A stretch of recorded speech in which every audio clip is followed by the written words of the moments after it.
Joining me right now is the spokesman for the America First PAC, Steve Cortes. Steve, it's great to see you this morning. Thanks so much for being here. Good morning. I want to ask you about the minority vote, Latinos, blacks as well. But first, your sense of the trip in India. When you see 100,000 people there, cheering on President Trump, you have to believe some of that translates to the Indians living in America who will vote.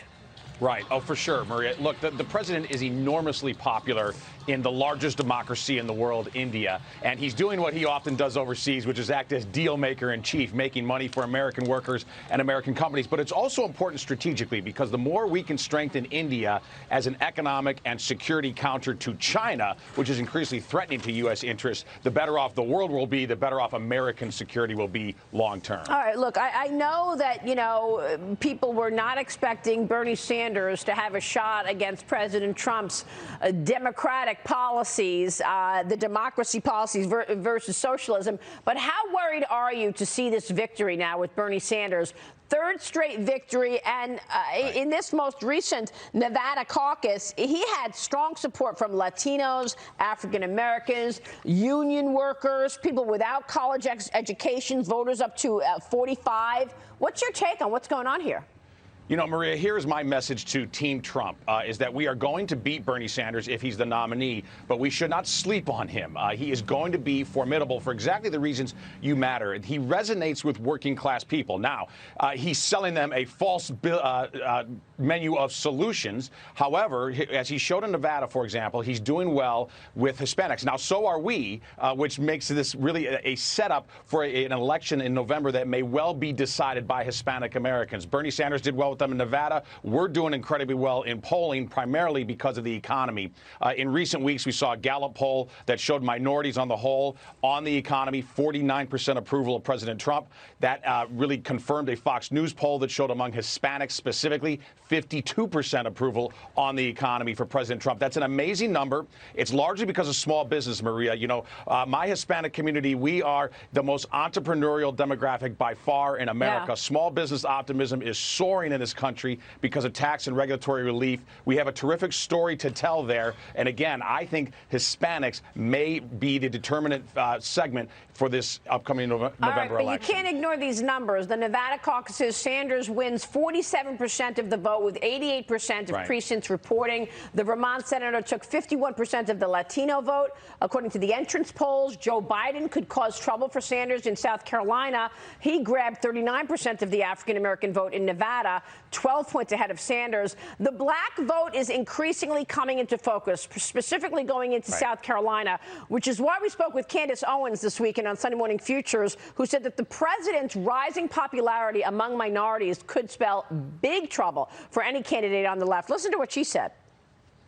The stakes are higher, and every poll that you look at shows. I don't care if you're looking at a left-leaning poll or a right-leaning poll, they show that black support for Donald Trump has increased, and that's a detrimental threat to the Democrat Party, who cannot afford to lose even 5 points of the black vote, or else their entire party is finished. Reaction.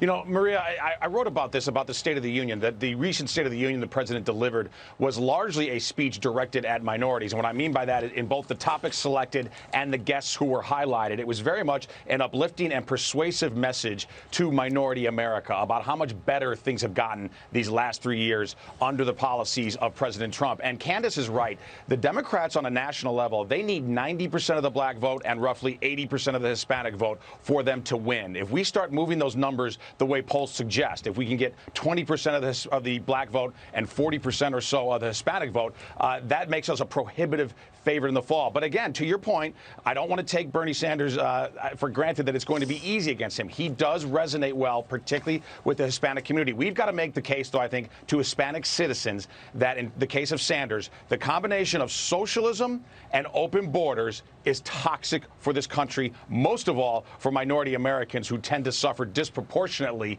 the ravages of illegal migration. Yeah, well, Look, they call him Tío Bernie. This is something that his campaign has been working on for literally 8 years. That means uncle. Right. Yes, Uncle Bernie is what he is called. And by the way, Latino voters in this country will represent the largest minority voting bloc, expected for the first time to be the largest racial or ethnic minority, 32 million projected to be able to vote. That's more than 13% of all eligible voters in this election. One place where Tío Bernie is going to have some real problems, and we saw this in his 60 Minutes interview last night, is in Florida because of the way that he has historically and continues to coddle the Castro regime. And Venezuela. I really believe, and Venezuela. And Hugo Chavez, Correct. who he was Look, supporting Hugo Chavez even in writing as he is destroying his own country.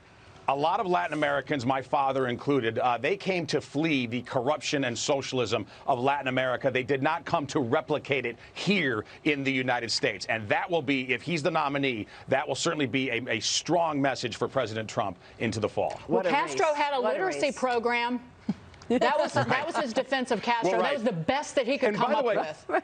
How offensive to the people of Cuba, as if they were grunting at each other before Castro came along, as if there was no reading and writing in Cuba. It's absurd. But yes, he's very vulnerable on that. I think it puts Florida out of reach for him. Yeah. And again, we're tracking right now roughly around 40% approval among Hispanics. If that translates into votes, my belief is we will win the Hispanic vote come November. But even in the 40s is enough to make it impossible, to make it electorally impossible for the Democrats to win. All right, Steve. I like the way Ted Cruz answered the Fidel Castro literacy program, saying, yeah, it's really good when you kill people that they read and write.